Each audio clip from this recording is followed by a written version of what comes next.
Magandang gabi po sa ating lahat. Ang aking isi-share sa gabing ito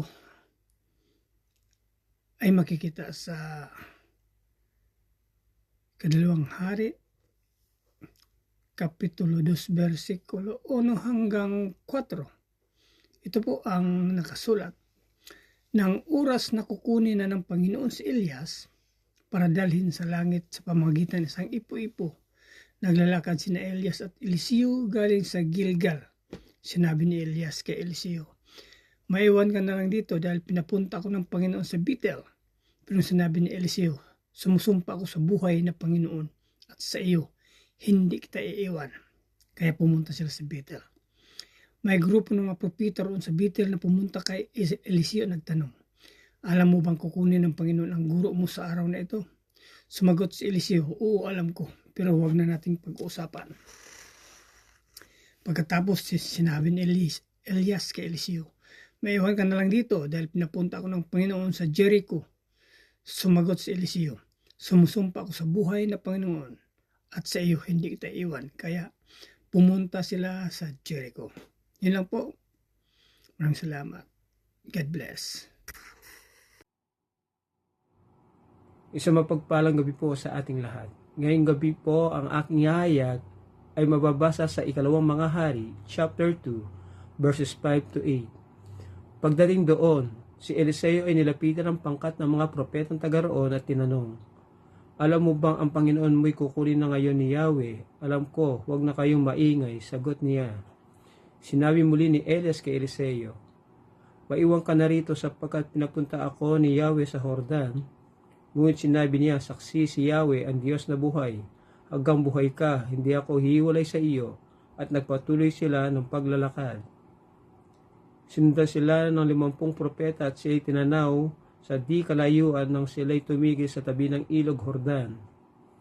Hinubad ni Elias ang kanyang balabal at hinampas sa tubig, nahawi ang tubig at sila'y tumawid sa tuyong lupa. Yun lamang po, tayo po ay magpuri sa ating Panginoon lagi. Amen. Isang pagpalang gabi po sa ating lahat. Ang akin pong babasahin ngayon ay mula sa libro ng Ikalawang Hari, chapter 2, verses 9 to 11. Pagkatawid nila, sinabi ni Elias kay Eliseo, "Bago ako kunin sa iyo, sabihin mo sa akin kung ano ang gusto mong gawin ko para sa iyo." Sumagot si Eliseo, "Gusto kong ipamanas mo sa akin ang dobling bahagi ng iyong kapangyarihan." Sinabi ni Elias, "Mahirap ang hinihiling mo, pero matatanggap mo ito kung makikita mo ako habang kinukuha sa harap mo. Kung hindi mo ako makikita, hindi mo matatanggap ang hinihiling mo." Habang naglalakad sila na nagkukwentuhan, biglang may dumating na karwaheng apoy na hinihila ng mga kabayong apoy. Dumaan ito sa gitna nila na nagpahiwalay sa kanila at biglang dinala si Elias papuntang langit sa pamamagitan ng isang ipo-ipo. Amen. God bless po. Magandang gabi po sa ating lahat. Ang babasahin ko po ngayon ay mula po sa Book of 2 Kings chapter 2 verse 12 to 14. Nakita ito ni Eliseo at sumigaw siya, "Ama ko, ama ko, ang mga karwahe at mga ngabayo ng Israel." At hindi na niya nakita si Elias. Pagkatapos, pinunit niya ang kanyang damit bilang pagpapakita ng kalungkutan niya. Dinampot niya ang balabal ni Elias na nahulog, at bumalik siya sa tabi ng ilog ng Jordan at tumayo roon. Hinampas niya ang tubig ng balabal ni Elias at sinabi, "Nasaan na ang Panginoon, ang Diyos ni Elias?" Nang ginawa niya iyon, nahawi ang tubig at tumawid siya. Amen. God bless po.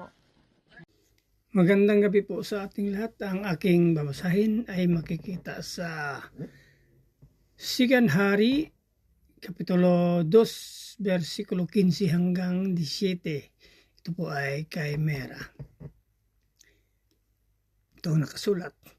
Nang makita ito ng grupo ng mga propeta na galing sa Jericho, sinabi nila, "Ang kapangyarihan ni Elias ay sumasa kanya." Kaya sinalubong nila si Eliseo at yumukod sila bilang paggalang sa kanya. Sinabi nila, "May kasama kaming 50 malalakas na tao. Hayaan mong hanapin nilang grupo mo. Baka dinalang siya ng Espiritu ng Panginoon sa isang bundok o sa isang lambak. Sumagot si Eliseo, huwag na ninyo silang paalisin. Pero nagpumilit sila hanggang sa nahiya na lang siya na tumanggi. Sinabi niya, sige, paalisin ninyo sila. Kaya pinalisin nila ang 50 katao at sa loob ng 3 araw ay inihanap nila si Elias.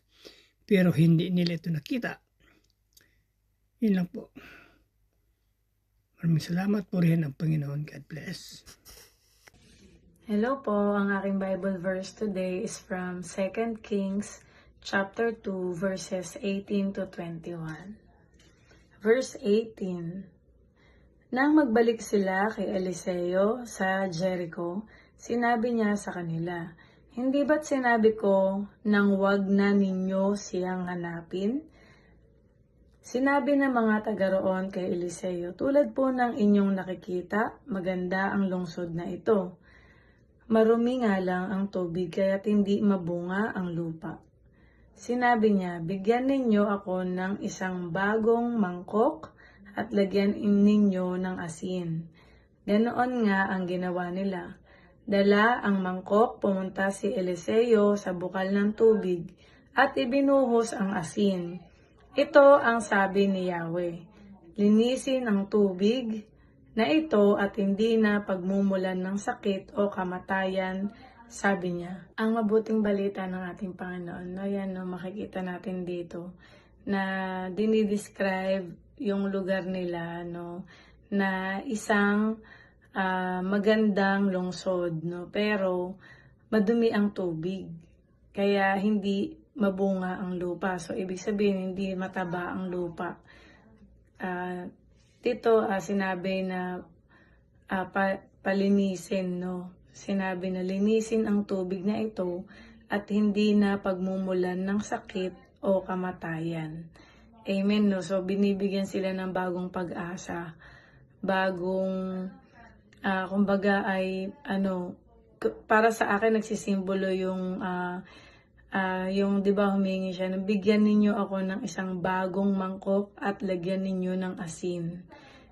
Bago mangkok, no? So sa malinis, no? Ibig sabihin na walang bahid, no? At saka asin na alam naman natin na nagbibigay ng lasa. So ibig sabihin hindi na siya magiging maduming tubig, no? Kundi malinis na tubig na.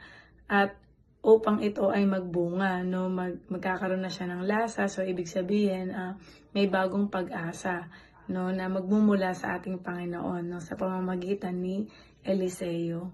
At dito rin, no, sa ginawa niya na to, nagpapakita na siya ang nagpapatuloy ng pagiging propeta ni Elijah. Yun lamang po. To God be the glory. God bless us. Ito po isang mapagpalang araw po muli sa ating lahat. Tayo po muli ay nagpapatuloy, no, sa pagdidevotion. Ito po isang biyaya na galing sa ating Panginoon. At ang ating pong babasahin ay mula po sa 2 Kings chapter 2 verse 22 to 25. So sabi po dito, mula noon naging malinis ang tubig na iyon, gaya ng sinabi ni Eliseo. Mula sa Jericho pumunta siya sa Bethel. Sa daan, may kabataang lumabas mula sa bayan at pakutyang sinabi sa kanya, umalis ka rito, kalbo. Nilingon niya ang mga kabataang iyon at sinumpa sila sa pangalan ni Yahweh. Mula sa kagubatay, lumabas ang 2 babaeng oso at nilapang 42 sa mga kabataang kumukutya sa kanya. Mula roon nagtuloy siya sa bundok ng Carmel bago bumalik sa Samaria. Ano po ba yung mga lesson, no, na matututunan natin sa ating binasa? So una po dyan ay yung kakayahan, no? Yung kakayahan ni Eliseo. Usually po sa ating binasa ay may 2 ministeryo po yung ginawa ni Propeta Eliseo. Ito po yung pagpapagaling do sa tubig do sa Jericho, no? Kung saan ginamit ni Eliseo yung asin, no, upang linisin po yung tubig. Ito po ay nagpapakita ng kapangyarihan ng Diyos na magdala ng kagalingan at pagpapala, no? Ipinapakita rin dito yung kanyang kakayahan, no? Yung kapangyarihan ng Diyos na sa anumang nasira, anumang mga bagay, ay may kakayahan pong gawin yung Panginoon, yung mga imposibleng bagay, kaya pong gawin ng Panginoon na posible. At dito rin po natin, no, makikita yung mga kabataan na nilait si Eliseo, no? Isang grupo ng mga kabataan na tinawag si Eliseo na kalbo, no? Pero dahil dito, sinumpa ni Eliseo sa pangalan ng Diyos at dalawang uso po yung lumabas at umatake sa kanila. So makikita po natin dito yung paggalang sa mga lingkod ng Diyos. Ito po ay mahalaga, no? Na hindi dapat ito laitin sapagkat ito ay hinirang ng Diyos sa isang seryo, at ito ang pangyayari dito sa kay Eliseo sa mga kabataan. Ito po ay isang seryosong pagkakasala, at dito rin po natin makikita na yung kahalagahan ng spiritual, no? Hindi po ito isang simpleng pamabastos yung ginawa ng mga kabataan, kundi po ito ay nagpapakita na talagang ito ay may laban do sa mga lingkod ng ating Panginoon. So, purihin po yung Panginoon sa mga natutunan natin para sa 2 Kings chapter 2. Talagang napakarami po niya, no? Bilang lingkod na katulad ni Eliseo, no? Talagang humingi siya ng double portion. So, napakasarap po, at yan po ay mapapakinggan natin sa ating mga kasama. So, God bless everyone. Ang Panginoon po ang patuloy na mapupurihan.